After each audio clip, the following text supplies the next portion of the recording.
জুলাই স্মৃতি জাদুঘর এ এক আবেগের প্রতিষ্ঠান। স্বৈরাচারী শেখ হাসিনার বাসভবনকে স্মৃতিচিহ্ন হিসেবে ধরে রাখতে এটিকে জাদুঘর হিসেবে প্রতিষ্ঠা করার সিদ্ধান্ত নেয় অন্তর্বর্তী সরকার। বাজেট নির্ধারণ করা হয় 111 কোটি টাকা। জাতীয় জাদুঘরের নিজস্ব তহবিল থেকেও খরচ দেখানো হয়েছে 20 কোটি টাকার ওপরে। কিন্তু প্রশ্ন হচ্ছে, কোন রকম কোনো ভবন নির্মাণ ছাড়াই এত টাকা খরচ করা হলো কোথায়? জুলাই স্মৃতি জাদুঘরে বড় মাপের কাজ বলতে 100টি দামি কবর আর ভাস্কর্য নির্মাণ, সঙ্গে করা হয়েছে অভ্যন্তরীণ কিছু সাজসজ্জাও। 19টি প্রামাণ্যচিত্রও বানানো হয়েছে। এই প্রামাণ্যচিত্র থেকেই শুরু করা যাক অনুসন্ধান। এটা তো মুক্তাবাড়ি স্টেডিয়াম মাঠে, ঠিক আছে। কাগজ বলছে 19টি প্রামাণ্যচিত্র বানানোর জন্য 5 কোটি 23 লাখ টাকা চুক্তিতে মিনহাজ স্টেট ইন্টারন্যাশনালকে কাজ দেয় জাতীয় জাদুঘর কর্তৃপক্ষ।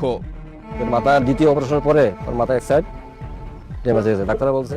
ইন্টারভিউ নির্ভর 2-1টি লম্বা ডকুমেন্টারি বাদে মাত্র 4-5 মিনিটের প্রতিটি প্রামাণ্যচিত্রে খরচ করা হয়েছে 27 লাখ টাকার ওপরে। কিভাবে সম্ভব?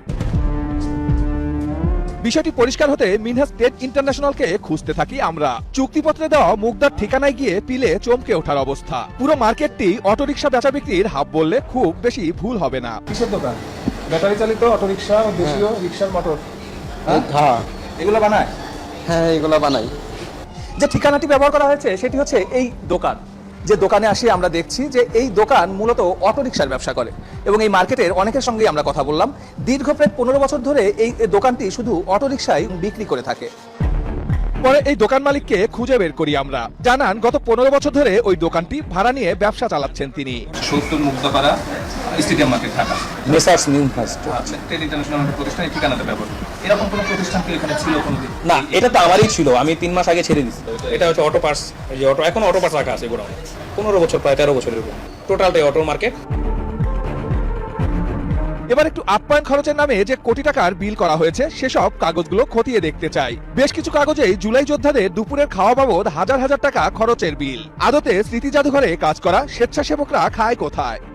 আপনাদের খাওয়া দাওয়া কি হয় ভাই? খাওয়া দাওয়া আমি বাড়ি থেকে খাই। এখান থেকে খাওয়ায় না?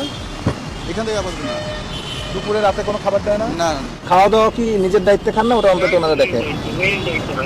যারা জাদুঘর থেকে পেছনে আসছে ওদের কি দুপুরে খাবার? আপনি যে 2 মাস ওখানে কাজ করেছেন, 2 মাস লাঞ্চ কিংবা এই ব্রেকফাস্ট এগুলো কি আপনাদের অফিস থেকে দিত না আপনারা বাসা থেকে নিয়ে যেতেন? যে আপনার চাহিদাপত্র অনুযায়ী এই খাবারগুলো দেওয়া হয়েছে, আপনি জানতেন না এগুলো? না, এগুলো না জানার তো কোনো কারণ নাই। যেমন এগুলো সবই আসলে আপনার ধরেন কিউরেটর এবং যারা সিনিয়র আছেন ওনাদের ডিসিশনে হয়েছে। ওকে, তাহলে এই যে বিল করা হলো সেই খাবার গেল কোথায়? যেখান থেকে খাবার কেনা হয়েছে সেই রেস্টুরেন্টটিকে খোঁজার পালা।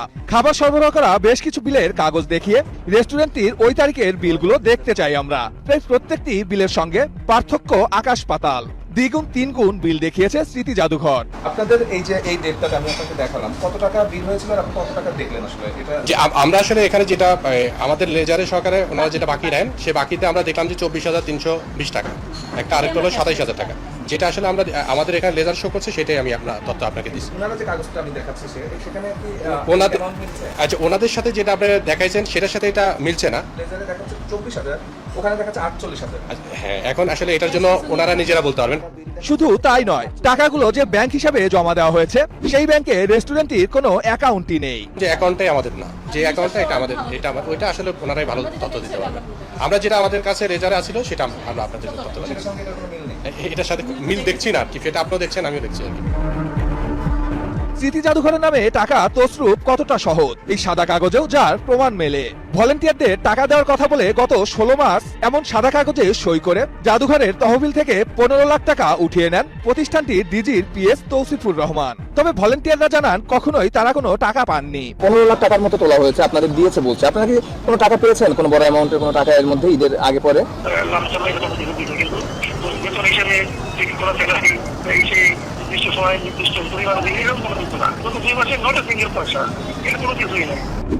এছাড়া বিভিন্ন খাবার স্লিপে 70 থেকে 100 জন স্বেচ্ছাসেবকের যে সংখ্যা দেখিয়েছে কর্তৃপক্ষ সেগুলোও যাচাই করেছি আমরা। বিভিন্ন সময়ের হাজিরা খাতায় মেলেনি 20-30 জনের বেশি নাম। স্মৃতি জাদুঘরের সামনে দাঁড়িয়েও মেলেনি খুব বেশি মানুষের ভেতরে ঢোকার চিত্র। কোথায় কাজ করেন আপনি? না, আমি এখন কথা বলতে রাজি। স্মৃতি জাদুঘরে আছেন কিনা আপনি? জাদুঘরটি ঘিরে যে বাউন্ডারি নির্মাণ করা হয়েছে তা নিয়েও রয়েছে ৯/৬। প্রায় ৬৪ লাখ টাকা খরচ দেখিয়েছে জাদুঘর কর্তৃপক্ষ, অথচ গণপূর্ত বলছে এটির সম্পূর্ণ নির্মাণ কাজ হয়েছে তাদের অর্থায়নে। বাউন্ডারির যে কাজটা করা হয়েছে ওইটা কি আপনারা করেছেন? আমরা করছি। এখানেই শেষ নয়, কোন রকম চুক্তিপত্র ছাড়াই স্মৃতি জাদুঘরের ভেতরে যত ভাস্কর্য রয়েছে তার বেশিরভাগই নির্মাণ করেছে তেজস হাওলাদারের মাটি স্টুডিও। অথচ খাতা কলমে কাজটি করার কথা এইচকে ইন্টারন্যাশনাল নামে আরেক প্রতিষ্ঠানের। ক্রয়বিধি না মেনে নকশা প্রণয়নের কাজও দেওয়া হয়েছে যে প্রতিষ্ঠানকে। সেখানে পরামর্শক হিসেবে কাজ করেন খোদ জাদুঘরের ট্রাস্টি বোর্ডের সভাপতি মেরিনা তাবাচ্ছুম। কখন কথা হয়েছে স্যারের সাথে? এসব বিষয় জানতে এবার যেতে হবে জাদুঘরের মহাপরিচালকের কাছে। এই পদটিতে বসার ন্যূনতম যোগ্যতা যুগ্ম সচিব, কিন্তু বিশেষ আশীর্বাদে একজন ফটোগ্রাফারকে এখানে নিয়োগ দেয় অন্তর্বর্তী সরকার। অসঙ্গতিগুলো তুলে ধরতেই উল্টো সাংবাদিকদের ওপর ক্ষোভ ঝাড়েন তিনি। আপনি 10টা বছর 71 টিভি থেকে আবার 71 টিভি প্যাডে দেন, আমি আমার জাতীয় জাদুঘরের প্যাডে 10টা বছর উত্তর দিই। আর কি বলবো, আপনি এত বাচ্চাদের মতো বুঝাই বলতেছে আপনাকে। প্যাডের কথা বলছেন না যে আমি 71-এর প্যাডে আপনাকে প্রশ্ন করবো আর আপনি আপনার প্যাডের দিকে। এই যে কাগজটা আমার সামনে আছে, এখানে 15 লাখ টাকা আপনার পিএস নিয়েছে আপনার জাদুঘরের ফান্ড থেকে জুলাই যোদ্ধাদের দেওয়ার জন্য গত মার্চ মাসে। শুধুমাত্র একটা সাদা কাগজে সিগনেচার করে এই টাকা জুলাই জাদুঘরের যোদ্ধাদের দেওয়ার কোনো সুযোগই নাই। এই জন্য নিছেন, এই যে এখানে আমার কাছে কাগজ তো। তবে লিখিত উত্তরে বেশ কিছু ব্যাখ্যা দেন তিনি। দাবি করেন নিয়মের বাইরে কোনো কাজ করেননি তারা। এসব অসঙ্গতি নিয়ে তাই এবার গন্তব্য সংস্কৃতি মন্ত্রণালয়ে। অন্তর্বর্তী সরকারের আমলে হওয়া এসব দুর্নীতির বিষয়ে কতটা জানেন মন্ত্রী, তবে তার দপ্তরে গিয়েও এ বিষয়ে তার কোনো মন্তব্য পাওয়া যায়নি। দেননি তদন্তের কোনো আশ্বাসও। আমরা নিউজে বলতে পারি কিনা যে মিনিস্ট্রি বিষয়গুলো নিয়ে তদন্ত করছে, এটা বলতে পারি। তবে জুলাই যোদ্ধাদের আশা জাদুঘরটি উদ্বোধনের আগেই প্রধানমন্ত্রীর হস্তক্ষেপে তদন্ত শুরু হবে এসব অসঙ্গতির, উন্মোচিত হবে দুর্নীতিবাজদের চেহারা।